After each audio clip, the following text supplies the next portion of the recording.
Black Royal Knights is the definition of a one-hit wonder. The deck exploded onto the scene in BT6 and proved that it could stand up to the likes of titans like Jessamon and Gankoomon. And then, it vanished. But with the release of BT14, I think the deck can actually mount a glorious comeback as the ultimate anti-meta toolbox. And it's all thanks to just one card. Way back in BT6, the original Black Royal Knights deck arrived on the scene and carved out a niche as a powerful anti-meta pick. And the deck built its success off of just 3 keywords: blocker, reboot, and security. Blocker gave the deck a defensive backbone, using very cost-efficient cards like Black Tyrannomon and Mechanorimon to wall out the opponent as you made the climb up to your boss monsters. Reboot gave the deck some flexibility with cards like Toy Agumon, Breath of the Gods, and Final Zubagon Punch, allowing you to apply pressure and then restand. And obviously, this paired very nicely with Blocker. And then there was Security, which gave the deck its unfair advantage. Security Digimon like BT6 Chikurimon, Shademon, and Omnimon Zwart Defeat meant that removal spells were not the only dangers lurking in the security stack. And the deck's option cards were nothing to laugh at either, with Ultimate Flare and Iron Fisted Onslaught absolutely decimating people's boards. And of course, the thing tying the whole pile together was the trio of Alphamon, Gankoomon, and Craniamon. Craniamon is a big black blocker that also grants immunity to deletion effects to all of your blockers in play. Gankoomon pops the opponent's Digimon with the lowest play cost when digivolving, and gains security attack +1 if the opponent has an unsuspended Digimon in play. And Alphamon has a security skill to stun basically the opponent's entire board under specific conditions, can increase its DP on the swing at the cost of some memory, and nets you 2 memory at the end of every swing. Sure, the cards didn't necessarily synergize with each other, but backed up by the broader toolbox, they had basically everything they needed to take on the meta. Unfortunately, their reign would be short. In a couple of sets, Alphamon just had better things to do, Craniamon got iced out by blue hybrids, and Gankoomon's removal started to look pretty quaint in the face of cards like Black War Greymon. So at this point, you're probably asking yourself, why now? Why even bother with this deck in BT14? What single card could possibly give this broken down old heap a fresh lease on life? 2 words: defense training. Defense Training is part of a series of option cards that function kind of like the old memory boosts, but better. Every training option costs 2, searches the top 2 cards of the deck for any card of the corresponding color, and bottom decks whatever you don't take. Then you get a delay effect to spend this card and reduce the Digivolution cost of a Digimon of the same color by 2. These cards are a game changer because they give every deck a cheap Omni Search within its main color, and provide basically the same memory value as the memory boosts would. Alongside the memory boosts, they are even better. Your entire toolbox of Digimon, Tamers, and option cards are completely at your disposal with these cards in your deck. This is absolutely huge for a deck like Black Royal Knights, especially since Black's card pool has become much better in the last year or so.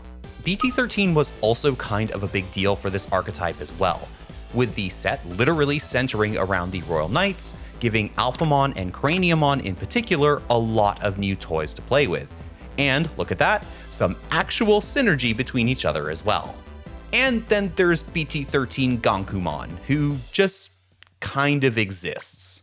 So essentially my plan is to take advantage of the consistency offered by Defense Training and Black Memory Boost, combine that with the latest round of Royal Knights support, and hopefully build a toolbox that's equipped to take on the best decks of BT14. Simple, right?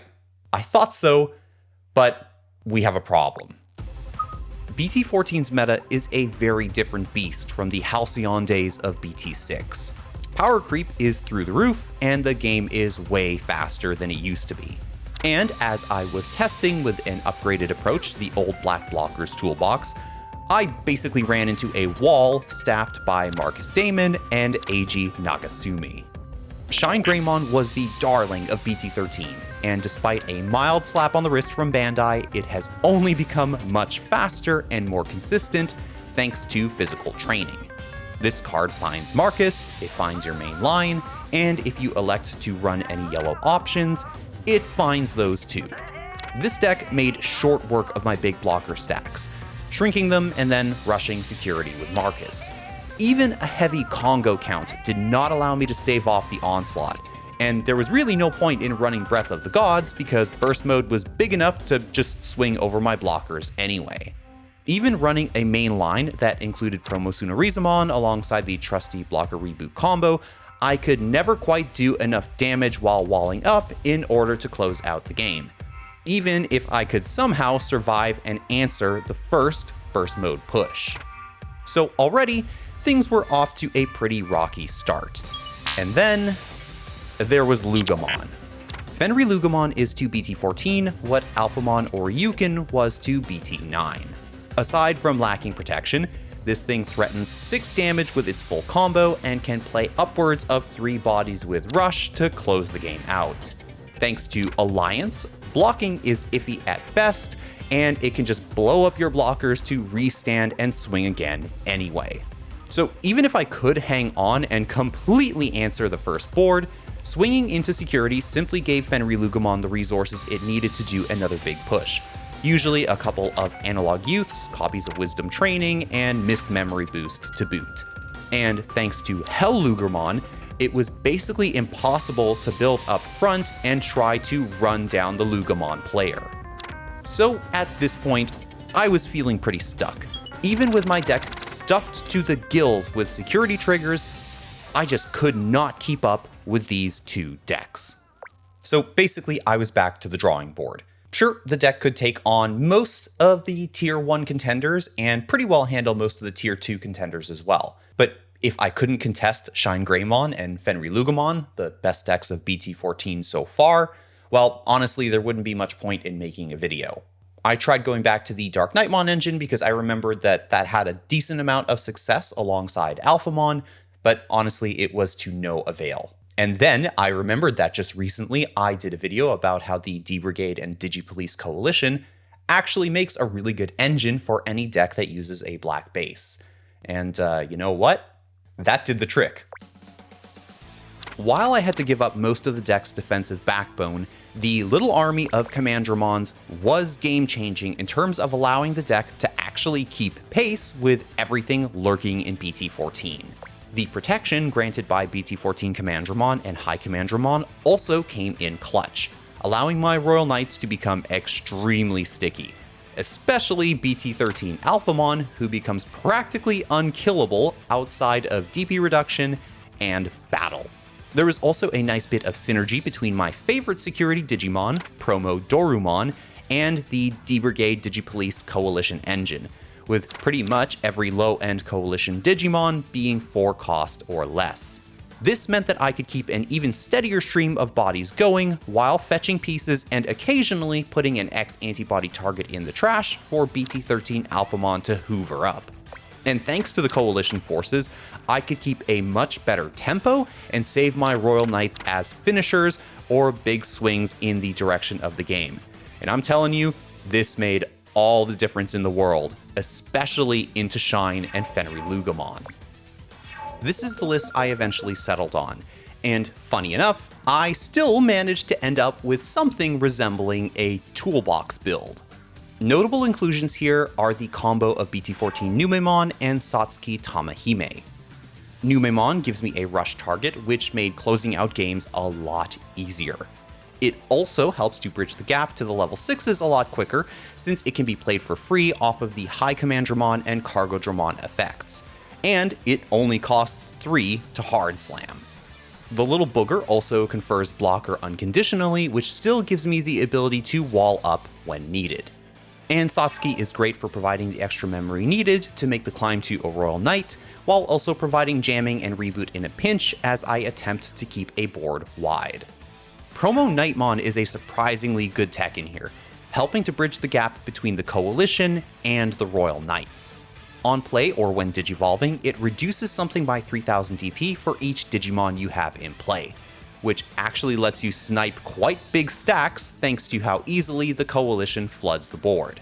It's basically a kill spell that also serves as a blocker in a pinch, and on top of all that, the All Turns Inheritable lets you drop a level 3 from hand whenever something else attacks, which just keeps the board spam going.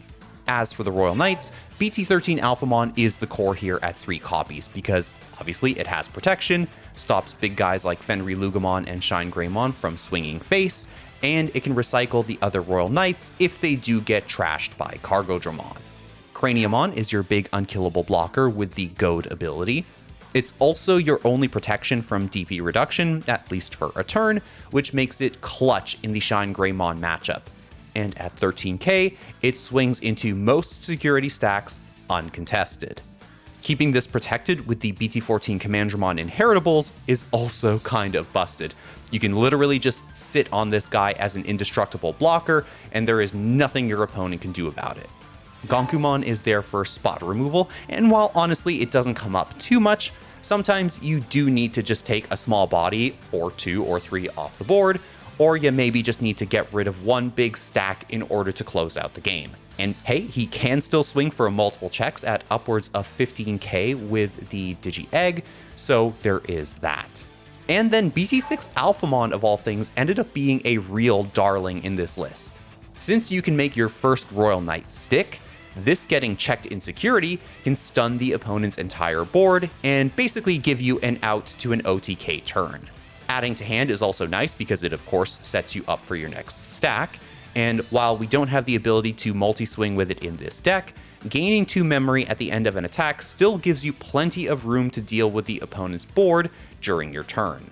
And finally, DeathXmon is here to punish wide boards because, you know, it's BT14, and since it is very searchable in this deck, it's pretty easy to find it and drop it on the opponent early into the game. It also evolves on top of all of the Royal Knights, gets access to the same protection they would through the BT14 Commandramons, and can potentially become a massive blocker thanks to Numemon, which is just absolutely terrifying with this thing popping your opponent's Digimon over and over and over again at the end of their turn, while again, swinging for some pretty crazy damage consistently. You know, when I set out to first work on this deck/project, I had a very different idea of where things would actually end up. I had really hoped that a better generic card pool and access to the training options and memory boosts would really help pile decks compete against the more well-defined archetypes. But honestly, the biggest takeaway here is that while, yes, the training options and the memory boosts do allow pile decks to be pretty consistent and actually do some interesting things, the meta decks also have access to the training options and the memory boosts, and combined with things like in-archetype searchers, the ability to play out, their line or their companion tamers, they're just on another level entirely that piles just really can't keep up with. So if you're like me and you do want to play with something a little bit spicier, I think the thing to do, at least in the BT14 meta, and honestly probably for the next couple of sets as well, is to work with an established engine or deck like D-Brigade and then graft on the cards that you really want to use. So that way, at least you get to maintain a bare minimum level of competitiveness while also playing with the cards that you like.